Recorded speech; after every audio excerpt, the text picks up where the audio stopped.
Yo, this One Piece chapter was hype! This had so many great moments in it. Like, a lot of things that I know a lot of people have wanted to see going forward. A lot of hopes and situations that I feel like a lot of people were hoping would happen to some degree in order to kind of elevate certain specific characters. First of all, we have Law and Kid, who just did their big, we used our awakening powers, unleashed it, and we're tired as all fuck. And you even have Law asking Kid, it's just like, so you can assign magnetism to somebody. How long?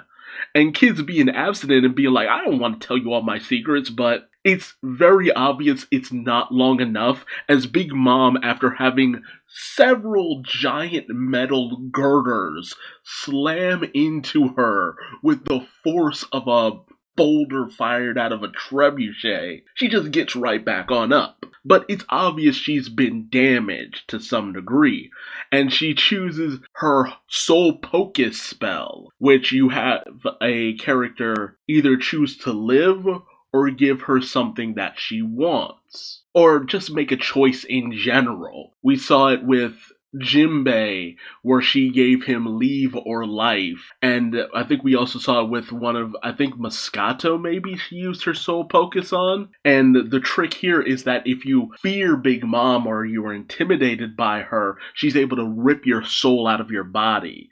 And so she does that with several beast pirates, whereas life or Oshiruko, and well, they spilled all the Oshiruko like a bunch of idiots, saying it didn't go good with Saki, so, joke's on you, assholes. And she just rips the souls out of all these people and creates a whole bunch of homies, or re-energizes some of her homies. It's kind of hard to tell what's going on in that scene, but she definitely energizes up a bunch of girder monsters.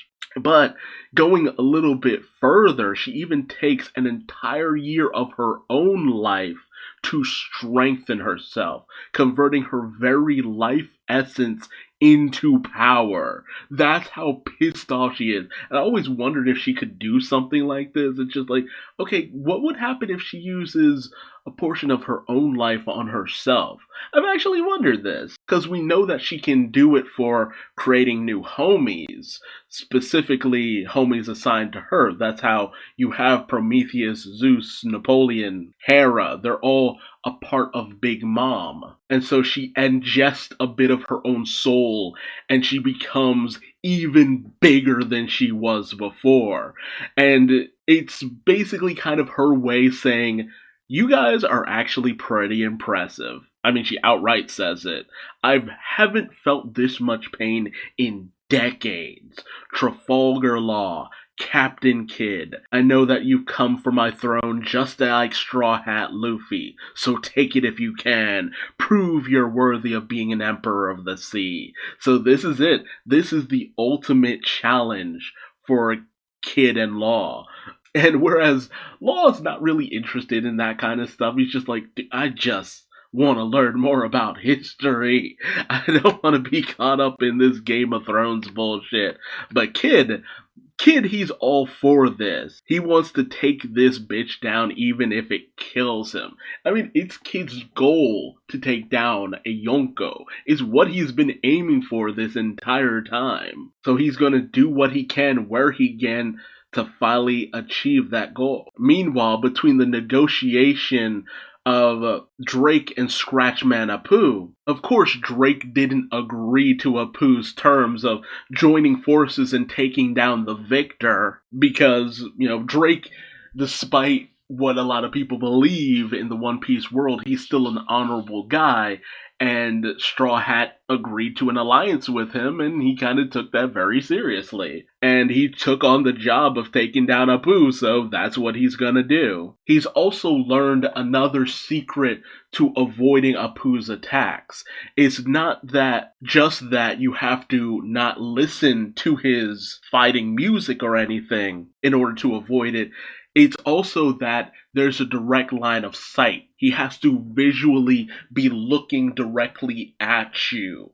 in order for the attack to go through, which makes a certain kind of sense. It's kind of like a bit like a projectile for the most part. You can't see it coming, but if you know where Apu is looking, you can get out of the way of the attack. So I actually kind of like that to a certain degree. So Apu decides that, okay, then I'll bring in the numbers in all of this who are just off to the side still drinking. But then, boom, in comes Yamato like the fucking Kool-Aid man, as she had to make a bit of a detour in order to get to the armory and all that. So she had to go through where Drake and Apu are fighting it out. And so Apu, ever the opportunist, is just like, okay, I guess it's time to switch sides again since Drake's not on mine. So he tries to team up with Yamato, saying that he has some information she might like. But Yamato completely dismisses him, saying, I'm no longer affiliated with Kaido. But Apu's just like, oh, well, hey, sweet serendipity, that's a bit of a positive. But he's not able to go further with the conversation, as Yamato ends up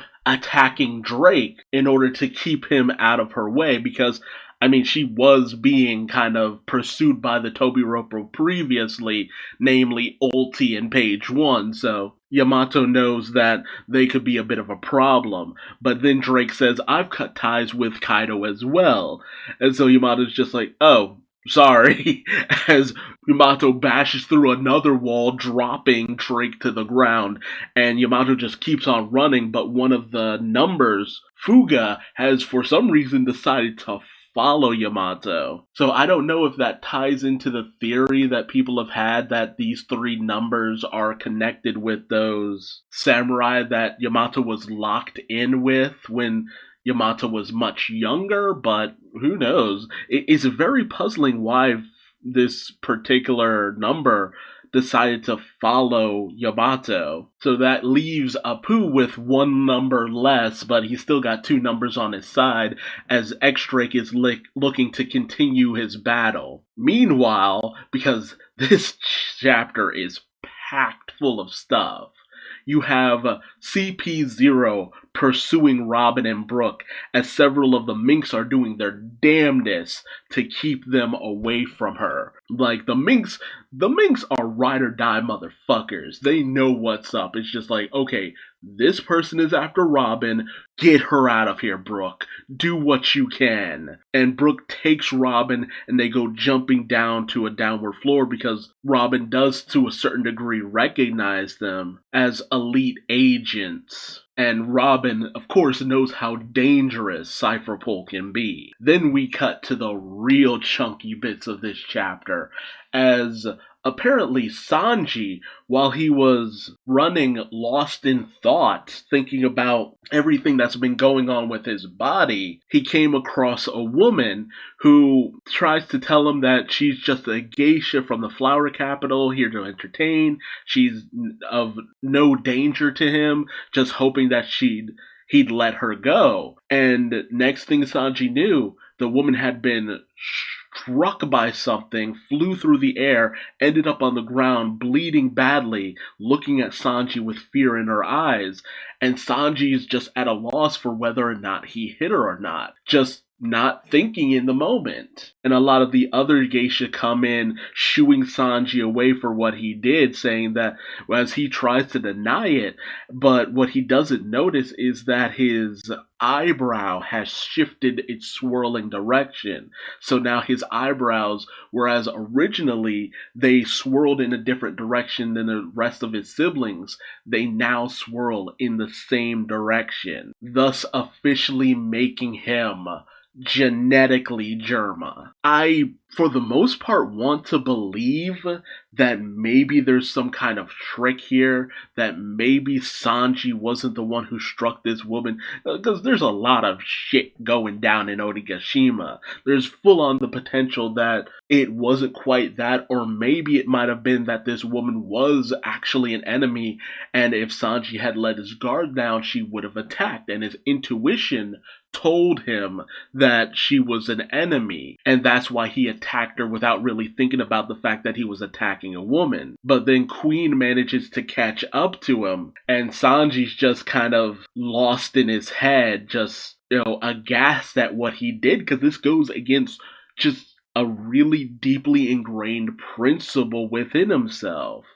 And he ends up kind of questioning which would Luffy prefer. The flesh and blood him who understands that he's a helpless wreck when he has to fight a woman, or a cold, cruel, emotionless warrior of science who will crush even a monster like Queen if Luffy gives the order. And he wonders which would be more helpful to Luffy. And I've seen a lot of people thinking that this is Sanji deciding that he will become someone who could even hurt a woman if it means, making sure that Luffy's dreams can come true. But I don't know.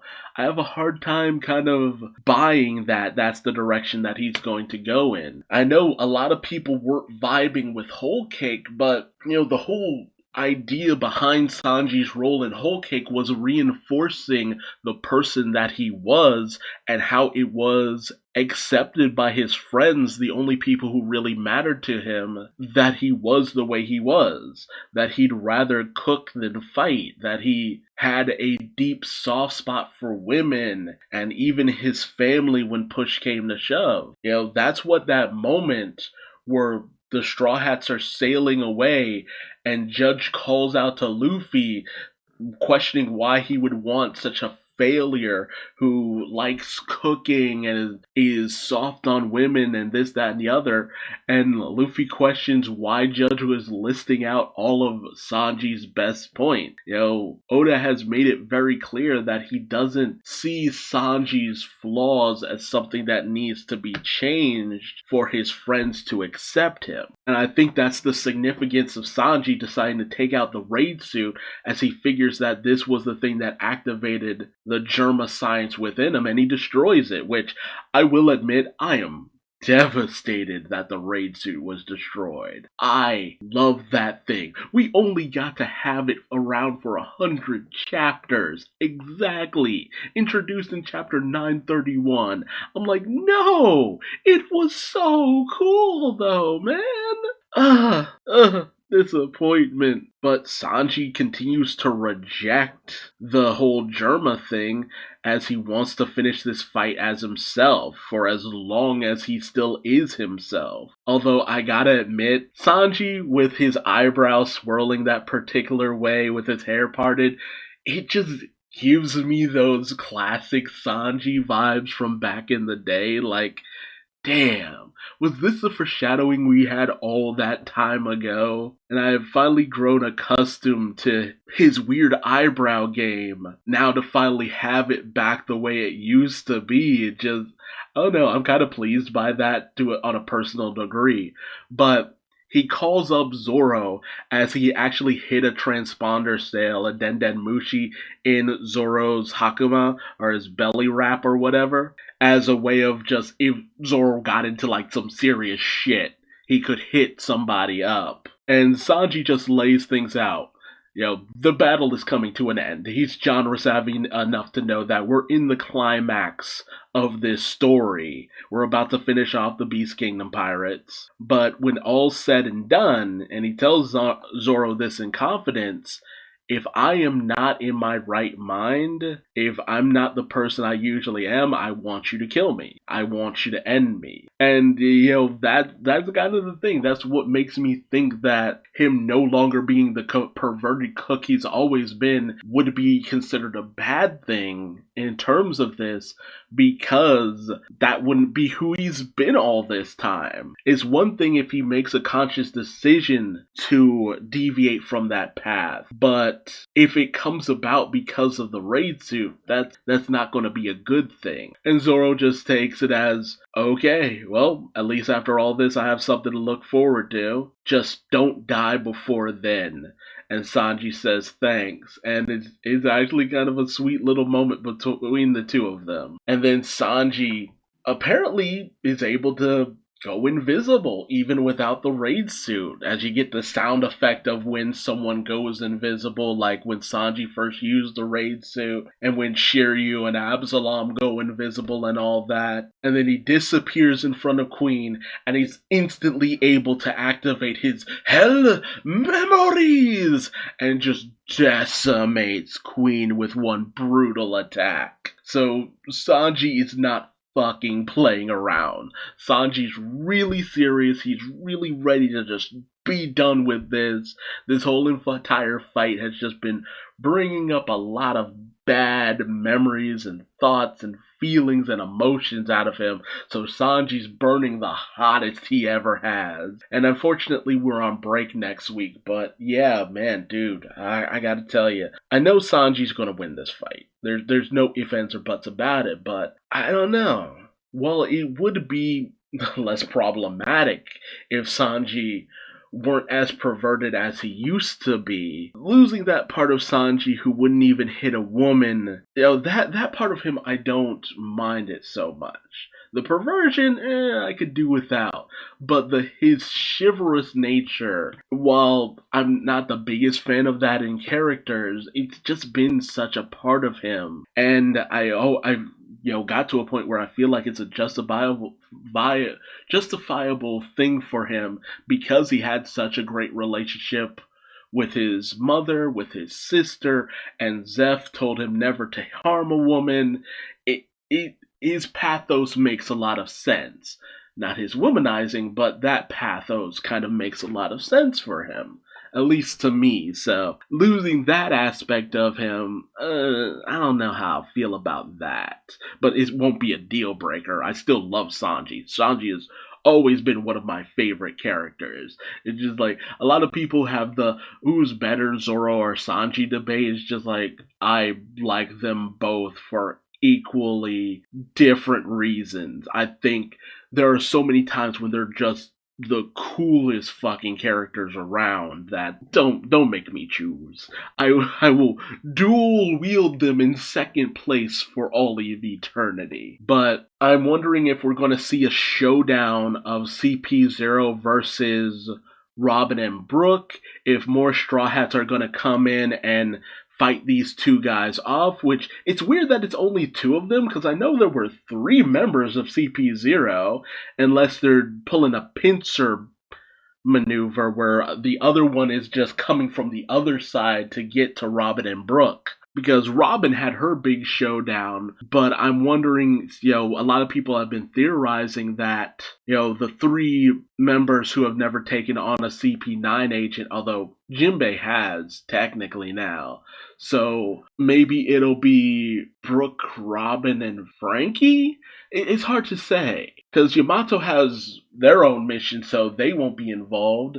It would be cool if Carrot got in on this action, but she's been nowhere to be seen, so who knows where her character is going as of all of this, but who knows? I mean, enough of the Straw Hats are still physically capable, so it might be Brooke, Jinbei, and Frankie who take these guys on, as they're not really doing too much, or maybe Usopp will get into the mix, but he's dealing with Kinemon. Naomi's not quite busy, but she's helping to protect Tama, so maybe there's that. It's hard to know where the situation with Robin's gonna go. Not to mention Yamato is just doing their own thing. We have the showdown between Drake and Apu and the two numbers, which, I mean, I'm fairly certain Drake's just gonna come out on top. I'm not really expecting him to lose this fight. But Kid and Law taking on Big Mom, it's really hard to tell what's gonna happen next, because, I mean, by their own admission, they've thrown literally everything in the kitchen sink at Big Mom, and she's only just now starting to take this fight seriously. She's only just now received some major damage, and it's just like, okay, I'm gonna have to actually start taking you guys seriously while they're basically on E. So unless they can pull something else out of their ass, hockey blooming in adversity kind of bullshit, it's really getting kind of hard to tell if they're gonna be able to come out on top. It's funny when the more stressful situation is Kid and Law going up against Big Mom, because it's just like, I mean, I don't know if they're going to win this, man. This is a bad situation. So we're just going to have to wait and see. I hate that we're on break, but Oda deserves his rest and all that. But I'm really desperate to see what happens next. Tell me your thoughts and theories in the comment section below. If you like this video, please like, comment, subscribe, and hit the bell icon for notifications. And until next time, I've been Duuz-Diz-Din, and I will see you later. Bye-bye.